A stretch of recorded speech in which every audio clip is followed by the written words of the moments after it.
Hello, hello, people. I'm going to do this for every single chapter, all 9 of them for The Great Gatsby. I'm going to be reading the first 2 or 3 pages of each chapter to get you going. I do this if we were in class and reading all together, but we're not. We're doing it kind of on your own, and so I'm going to help you out with that. So feel free to listen to each chapter getting going, and then to continue that on for your daily reading. Real quick, the cover of this book is or was designed for this book particularly. This piece of art was commissioned for The Great Gatsby itself. It's not just a stock image of something. So it's worth thinking through what is in this book. You're going to be staring at the cover for a while. A couple of things I'll note to you. Take a look at the person's eyes and what's in them. Take a look at the firework, or is it a tear? Take a look at this explosion, or is it a festival? Take a look at this. Is this a road, or is this part of her face? And this hair piece, what's going on there? There's quite a few clues for this book, quite a few tie-ins for it. Pretty cool. Here we go, chapter 1.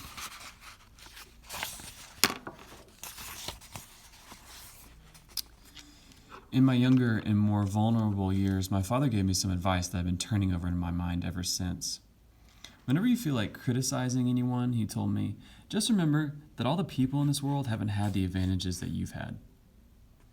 He didn't say any more, but we've always been unusually communicative in a reserved way, and I understood that he meant a great deal more than that. In consequence, I'm inclined to reserve all judgments. A habit that has opened up many curious natures to me and also made me the victim of not a few veteran bores. The abnormal mind is quick to detect and attach itself to this quality when it appears in a normal person, and so it came about that in college I was unjustly accused of being a politician because I was privy to the secret griefs of wild, unknown men. Most of the confidences were unsought. Frequently I have feigned sleep, preoccupation, or a hostile levity when I realized by some unmistakable sign that an intimate revelation was quivering on the horizon. For the intimate revelations of young men, or at least the terms in which they express them, are usually plagiaristic and marred by obvious suppressions. Reserving judgments is a matter of infinite hope. I am still a little afraid of missing something if I forget that, as my father snobbishly suggested, and I snobbishly repeat, a sense of the fundamental decencies is parceled out unequally at birth. And after boasting this way of my tolerance, I come to the admission that it has a limit. Conduct may be founded on the hard rock or the wet marshes, but after a certain point, I don't care what it's founded on. When I came back from the East last autumn, I felt that I wanted the world to be in uniform and at a sort of moral attention forever. I wanted no more riotous excursions with privileged glimpses into the human heart. Only Gatsby, the man who gives his name to this book, was exempt from my reaction. Gatsby, who represented everything for which I have an unaffected scorn. If personality is an unbroken series of successful gestures, then there was something gorgeous about him, some heightened sensitivity to the promises of life, as if he were related to one of those intricate machines that register earthquakes 10,000 miles away. This responsiveness has nothing to do with that flabby impressionability which is dignified under the name of the creative temperament. It was an extraordinary gift for hope, a romantic readiness such as I have never found in any other person, and which is not likely I shall ever find again. No, Gatsby turned out all right at the end.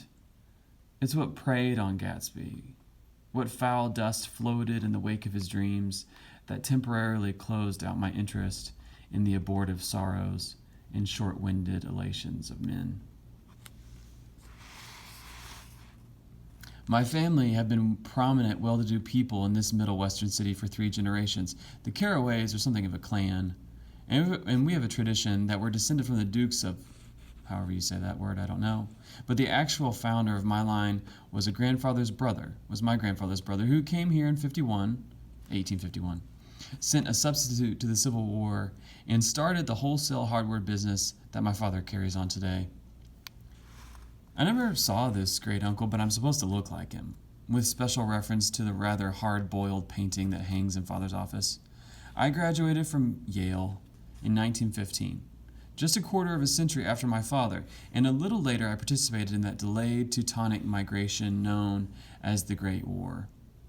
I enjoyed the counter raids so thoroughly that I came back restless. Instead of being the warm center of the world, the Middle West now seemed like the ragged edge of the universe.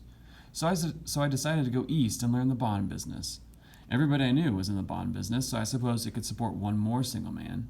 All my aunts and uncles talked it over as if they were choosing prep school for me, and finally said, "Why, yes," with very grave, hesitant faces. Father agreed to finance me for a year, and after various delays I came east, permanently, I thought, in the spring of 1922. There we go. Good luck, people.